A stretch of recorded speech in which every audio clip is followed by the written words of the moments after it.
इस वीडियो में मैं आपको जो बातें बताने वाला हूँ वो आपको धर्म, पाखंड और अंधविश्वासों से दूर हटाकर विज्ञानवादी, तर्कवादी सोच दे सकती है। तो इसलिए इस वीडियो को पूरा ध्यान से ज़रूर सुनिएगा। आपने देखा होगा कि कै, खे, गे, गे, डे, डे, चे, चे, जे, डे, टे, टे, टे, डे, डे, ते, ते, ते, ते, ये जितने भी अक्षर हैं, ये जितने भी ये लेटर्स हैं, ये जितने भी अक्षर आप स्क्रीन पर देख रहे हैं, ये सब इंसान ने बनाए हैं। और सबसे बड़ी बात यह है कि इन्हीं शब्दों में से ही भगवान को भगवान का नाम दिया गया है, जिसे सब भगवान बोलते हैं। इससे यह साफ जाहिर होता है कि भगवान ने अपना नाम खुद नहीं रखा है। भगवान का जो नाम है वह इंसान ने रखा है। यहाँ तक कि भगवान धरती फाड़कर नहीं निकलते हैं, उनकी मूर्ति को भी इंसान ने ही बनाया है। भगवान नाम भी दिया है, जो भी किया है सब इंसान ने किया है। तो भगवान ने क्या किया है? कौन है भगवान? भगवान को हम कैसे माने कि यह भगवान है? क्योंकि भगवान को बनाने वाले और भगवान को नाम देने वाले तो हम इंसान ही हैं। भगवान ने कुछ खुद से नहीं किया, जो किया इंसान ने किया। विज्ञान भगवान को नहीं मानता, क्योंकि भगवान ने ऐसा कुछ किया ही नहीं है जिससे हम उसे माने कि वो भगवान है। देश भर में बहुत सारे मंदिर हैं, वहाँ पर हर एक तरह के लोग आते हैं दूर दूर से दर्शन करने के लिए, और अपनी इच्छा अनुसार 50, 100, 200, 500, 1000, 10,000 चढ़ाकर कहते हैं मैंने इतना दान किया, मैंने उतना दान किया। लेकिन एक बात आप सोच करके देखिए, क्या भगवान के नाम पर चढ़ाई गई रकम भगवान की जेब में जाती है? क्या भगवान ने कभी आपसे कहा कि आप मेरे मंदिर में आइए? क्या भगवान ने आपसे कभी पैसे मांगे? क्या भगवान ने कभी आपसे कहा कि मेरी पूजा करने के लिए आप सिर्फ मंदिर में आइए? क्या भगवान ने कहा मेरे लिए अगरबत्ती लेकर आना? क्या मेरे लिए फूल लेकर के आना? मेरे लिए पैसे लेकर के आना? मुझे पैसे की ज़रूरत है। मैं आपसे ही पूछ रहा हूँ, आप जो आप वीडियो देख रहे हैं ना, मैं आपसे ही पूछ रहा हूँ, क्या भगवान ने कभी किसी से ऐसी बातें की हैं? क्या भगवान आज तक किसी से कुछ मांगा है? कहाँ सुना है आपने? कहीं देखा है आज तक?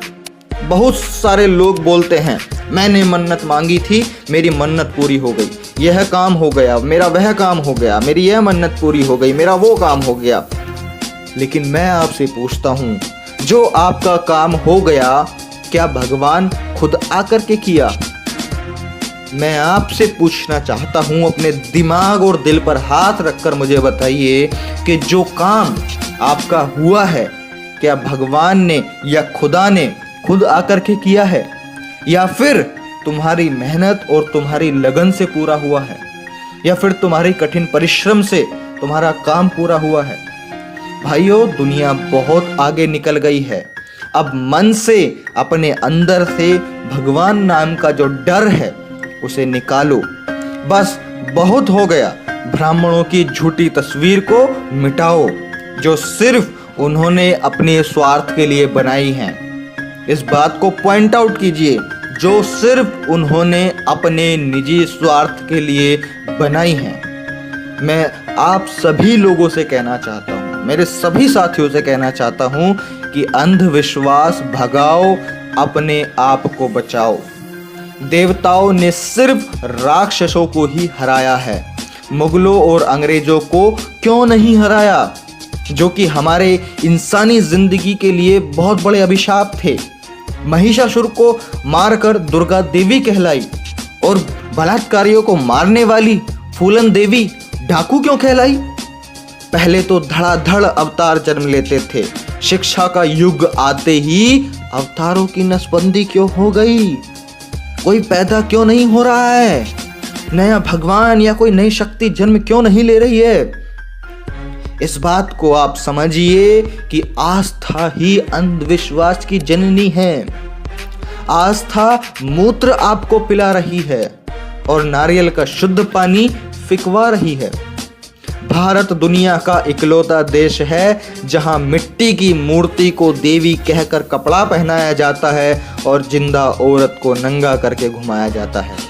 अफसोस इन बातों का नहीं कि धर्म का धंधा हो रहा है, बल्कि अफसोस तो इस बात का है कि दोस्तों आज की डेट में पढ़ा लिखा भी अंधा हो रहा है। पिताजी का तो पता नहीं और माताजी की जय जय, वारे अंधभक्तों।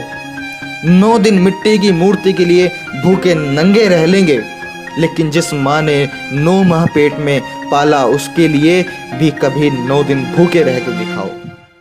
मानसिक गुलाम क्या होते हैं इस बात को समझिए। एडिसन ने बल्ब बनाया, ये सारी दुनिया जानती है, भारत भी जानता है, लेकिन ब्रह्मा ने दुनिया बनाई, ये केवल भारत ही जानता है। और भारत के भी सिर्फ कुछ चुनिंदा लोग ही जानते हैं और खूब जोरों से इसका प्रचार करते हैं, और हम जैसे मध्यम वर्गीय गरीब मेहनतकश लोग इन बातों में फंस जाते हैं। ई रॉन्ग नंबर है भाया, ई रॉन्ग नंबर है। महसूस किया है उस जलते हुए रावण का दुख, जो सामने खड़ी भीड़ से बार बार पूछ रहा है, आप में से राम कौन है, आप में से राम कौन है। पूरी दुनिया में भारत एक ही देश है जहां लहसुन प्याज खाने से पाप लगता है। पाप एक सब्जी को खाने में, दलाली रिश्वत हराम की कमाई खाने से पाप नहीं लगता, लेकिन लहसुन प्याज खाने से पाप लगता है। तो मैं आपसे यही कहना चाहूंगा कि दिमाग की बत्ती जलाओ और अंधविश्वास भगाओ।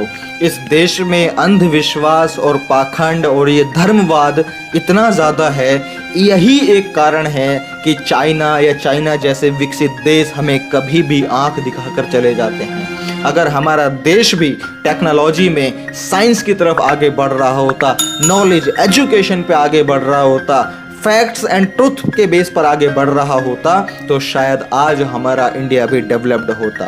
लेकिन नहीं, हमारे देश के कुछ चुनिंदा लोग, जो ब्राह्मण और जो पंडित जिन्हें बुलाया जाता है, या और धर्म के जो सर्वोच्च जो लोग होते हैं, वो बेवकूफ़ लोगों को बनाए जा रहे हैं। जो आम जनता है, जो मेहनतकश लोग हैं। तो मैं बस लास्ट में इतनी बात कहूँगा कि अपने दिमाग की बत्ती जलाओ, सोच विचार करो और अंधविश्वास और पाखंड इस देश से मिटाओ, ताकि ये देश अंधविश्वास पाखंडवाद मुक्त भारत बन सके और ये देश विकासशील देश बन सके और या विकसित देश बन सके। तो मैं प्रशांत बोध अपनी इन्हीं बातों के साथ इस वीडियो का ख़त्म करता हूँ। अगर इस वीडियो की बातें आपको समझ में आई हों और आपको सही लगी हों, तो इस वीडियो को अपने हर व्हाट्सएप ग्रुप में हर एक कांटेक्ट के साथ में ज़रूर शेयर कीजिएगा, ताकि उनके दिमाग की भी बत्ती जल सके और वो भी पाखंडवाद अंधविश्वास से मुक्त हो सकें। तो ठीक है साथियों, मैं प्रशांत बोध मिलता हूं आपसे अगली वीडियो में किसी और ज़बरदस्त टॉपिक के साथ में। तब तक आप इस वीडियो को शेयर करते रहिए। धन्यवाद।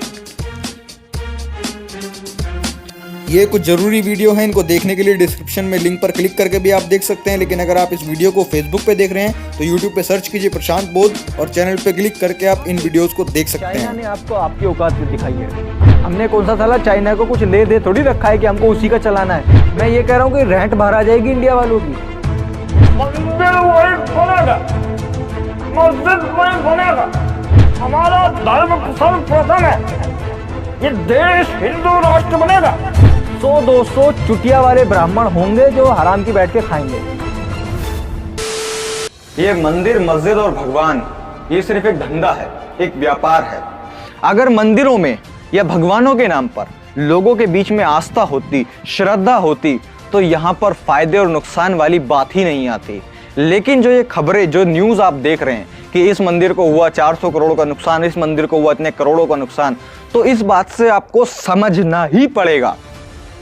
मानने ना मानने की बात नहीं कर रहा हूं मैं, आपको मानना पड़ेगा, समझना पड़ेगा कि मंदिर और ये भगवान ये सिर्फ एक व्यापार है जो कुछ चंद लोगों ने इसको चलाया हुआ है अपने निजी फायदे के लिए। या फिर इस तरह के किसी भी बच्चे को धर्म या फिर किसी ब्राह्मण या पुजारी के पास में लेके जाएं या भगवान के पास में लेके जाएं, तो वो भगवान क्या इस बच्चे को ठीक बना सकता है या ठीक कर सकता है? क्या उसके पास ऐसी शक्ति, ऐसा चमत्कार है कि वो इस बच्चे की नाक लेके आ सके, वो इस बच्चे के हाथ लेके आ सके, या किसी बच्चे का जो भी अंग गायब है वो उस अंग को लगाकर काम करवा सके? मेरे ख्याल से नहीं। लेकिन अब इस बच्चे को हम विज्ञान के पास लेके जाते हैं, डॉक्टर्स के पास लेके जाते हैं कि क्या सर इसका कोई उपाय हो सकता है, क्या ये दोबारा से प्रॉपर वर्क कर सकता है बच्चा?